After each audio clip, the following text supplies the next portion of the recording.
నమస్తే.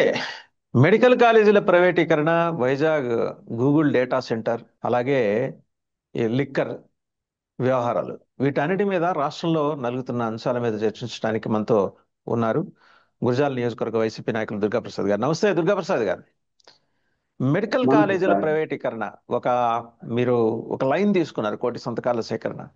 అది ఏ మేరకు అవును జనంలోకి సార్. మీరు తీసుకెళ్లారు లేదా తీసుకెళ్లగలుగుతున్నారు? ఎందుకంటే డెడ్ లైన్ సమీపిస్తోంది. సో ఇది అవును సార్. రాష్ట్ర వ్యాప్తంగా ఉద్యమం ఉధృతం అవుతోంది. జాతీయ స్థాయికి దీన్ని తీసుకెళ్లాలని మీ అధినేత ప్రయత్నం చేస్తున్నారు.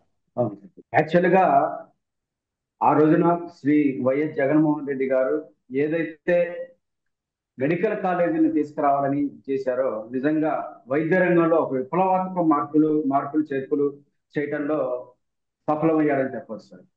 కానీ ఏదైతే ప్రజలకు ఉపయోగపడాలి, పేద మధ్యతరగతి వర్గాలు మొత్తం కూడా ఆ, వైద్య విద్య అదే విధంగా వైద్యాన్ని అందించడంలో ఆ, వారికి సహాయాన్ని అందించాలని జగన్మోహన్ రెడ్డి గారు ఆ రోజున ప్రవేశపెట్టినటువంటి ఏర్పాటు చేసినటువంటి 17 మెడికల్ కాలేజీలను ఈ రోజున ప్రైవేటీకరణ చేయడం అనేది కూటమి ప్రభుత్వం చేస్తున్నటువంటి ప్రజలకి నయవంచన అని చెప్పేసి కూడా ఈ సందర్భంగా మేము తెలియజేస్తా ఉన్నాం. అందులో భాగంగానే మా నాయకుడు జగన్మోహన్ రెడ్డి గారు పిలుపునిచ్చిన మేరకు కోటి సంతకాలు, ఐ మీన్ ప్రతి ఒక్కరూ కూడా ప్రైవేటీకరణ అది దానికి సహకరించట్లేదు అని చెప్పేటట్టుగా కోటి సంతకాల సేకరణ నిజంగా మేము ప్రజల్లోకి వెళ్ళినప్పుడు వస్తున్నటువంటి స్పందన విపరీతమైన స్పందన సార్. నిజంగా ప్రజల్లో ఏ మేరకు ఈ ప్రైవేట్ మెడికల్ కాలేజీలో అది ప్రైవేటీకరణని అడ్డుకుందామనే ఆలోచన ఉందో మాకు తెలియబడతా ఉంది. ఇదే ఈ ఈ మేము ఎప్పుడైతే కోటి సంతకాల సేకరణ అని చెప్పేసి ప్రజల్లోకి వెళ్ళామో ఆ రోజు నుండే నిజంగా కూటమి యొక్క నాయకుల గుండెల్లో రైలు పెరిగెట్టున్నాయని కూడా మేము చెప్పదలుచుకున్నాం. ఎందుకంటే ప్రజలు, పేద ప్రజలకి తెలుగుదేశం స్లోగనే ఒకటే సార్, ప్రజలే దేవుళ్ళు సమాజమే దేవాలయం అని. కానీ దాన్ని కాల రాస్తూ ఈ రోజున పేద ప్రజల్ని పక్కన పడే విధంగా ఈ రోజున ప్రైవేటీకరణ చేస్తూ వాళ్ళకి వైద్యాన్ని కానీ వైద్య విద్యని కానీ ఎక్కువగా, అంటే లక్షల ఖరీదు పెట్టి కొనాల్సిన పరిస్థితి మళ్ళా వైద్యాన్ని మనం కొనగలిగేటువంటి పరిస్థితి తీసుకొస్తున్నారంటే వారు ఆ నినాదాన్ని వాడుకోవటం నిజంగా కరెక్ట్ రైట్. కాదని చెప్పేసి కూడా ఈ సందర్భంగా సో తెలియజేస్తా ఉన్నాం. మీరైతే ఆ ఉద్యమాన్ని ఉధృతంగా ముందుకు తీసుకెళ్తున్నారు. ఇక రెండో అంశంలోకి వచ్చేప్పటికి లిక్కర్ వ్యవహారం చూశారు. ఇప్పుడు ములకల చెరువు దగ్గర అవును మొదలైన సార్. లిక్కర్ ప్రవాహం ఇబ్రహీంపట్నం దాకా వచ్చేసింది. సరే, తాజాగా అవును ట్విస్టులు సార్. వచ్చాయి ఇందులో. జోగి రమేష్ గారు, తర్వాత జనార్దన్ రావు గారు పాత పరిచయస్తులే. జోగి రమేష్ గారు చెప్పినందువల్లే తాను చేశానని చెప్పుకుంటూ ఆయన వచ్చాడు. రకరకాల స్టేట్మెంట్ లీక్ అయినా బయటికి, ఆ, ఆయన మాట్లాడిన కన్ఫెషన్ స్టేట్మెంట్ ఆ, బయటికి లీక్ అవటం, ఇవన్నీ చూశారు.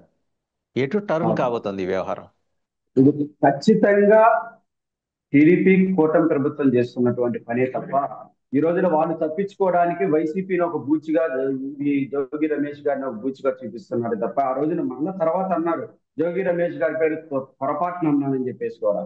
ఈ రోజున వారు చేస్తున్నటువంటి మద్యం కుంభకోణానికి వైసీపీకి ఆపాదించి ప్రజల్లో వస్తున్నటువంటి ఇదిని చెడగొట్టడానికి కూటమి ప్రభుత్వం టీడీపీ వాళ్ళు చూస్తున్నారని చెప్పేసి మేము భావిస్తా ఉన్నాం. నిజంగా ఈ రోజున మన రాష్ట్రంలో చూసుకున్నట్టయితే మంచినీళ్లు కరెక్ట్ గా దొరుకుతున్నాయో లేవో చాలా ప్రాంతాల్లో, కానీ మద్యం మాత్రం ప్రతి వీధిలో ప్రతి ఇంటిలో దొరుకుతున్నటువంటి పరిస్థితి.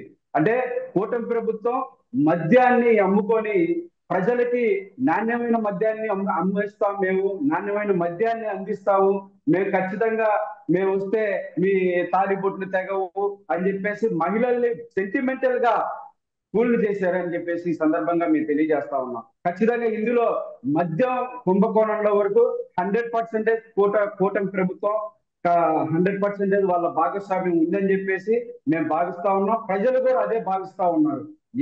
ఏదైతే ఈ కల్తీ మద్యం బయటకు వచ్చిందో ఆ ఆ మద్యాన్ని ప్రజలందరూ కూడా నమ్ముతా ఉన్నారు కూటమి చేస్తుంది అని చెప్పేసి, దాన్ని మాకు ఆపాదించాలని చెప్పేసి ఈ సందర్భంగా చూస్తున్నారని మేము భావిస్తా ఉన్నాం.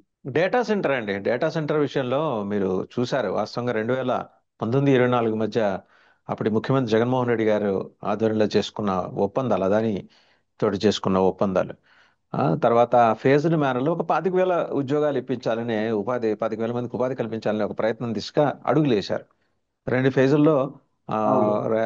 ప్రాజెక్టుకి రెండు ఫేజులు పెట్టారు. దాని ఇంప్లిమెంటేషన్కి ముందుకు కదులుతున్న తరుణంలో సరే, గవర్నమెంట్ మార్పు తర్వాత వీళ్ళు కొత్తగా గూగుల్ తోటి చేసుకున్నామని.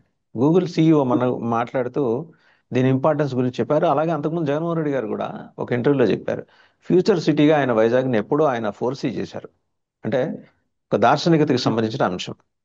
ఒక బెంగళూరుతో, ఒక చెన్నైతో, ఒక ముంబైతో, ఒక పూణేతో, ఒక గుడ్గాంతో కంపీట్ చేయగల సామర్థ్యం వైజాగ్ ఉందనేది ఆయన గుర్తించి చేసిన ప్రయత్నం ఆయన ఒక ఇంటర్వ్యూలో చెప్పారు. తీరా ఇవాళ వచ్చి ఈ క్రెడిట్ ఇదంతా మాదే, మేము చేశాము, మా ఎఫర్ట్ వల్లే గూగుల్ ఇక్కడికి వచ్చింది అని చెప్పేసి ప్రభుత్వం చెప్తుంది. ఈ రెండిట్లో ఏదండి వాస్తవం? చంద్రబాబు నాయుడు గారు అబద్ధాలు చెప్పడంలో, అదే విధంగా ఏది చేసినా కూడా అది నా ద్వారానే అయింది, నేనే చెప్పి చేపించానని చెప్పడంలో దిట్ట అని చెప్పి ప్రజలందరికీ తెలిసిన విషయం సార్.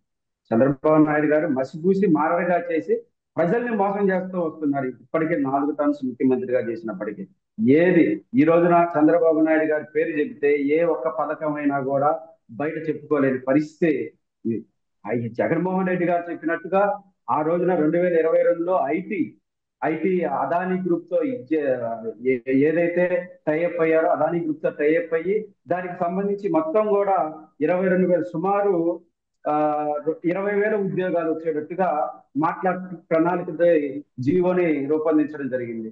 అది కార్యాచరణ కూడా స్టార్ట్ అయింది.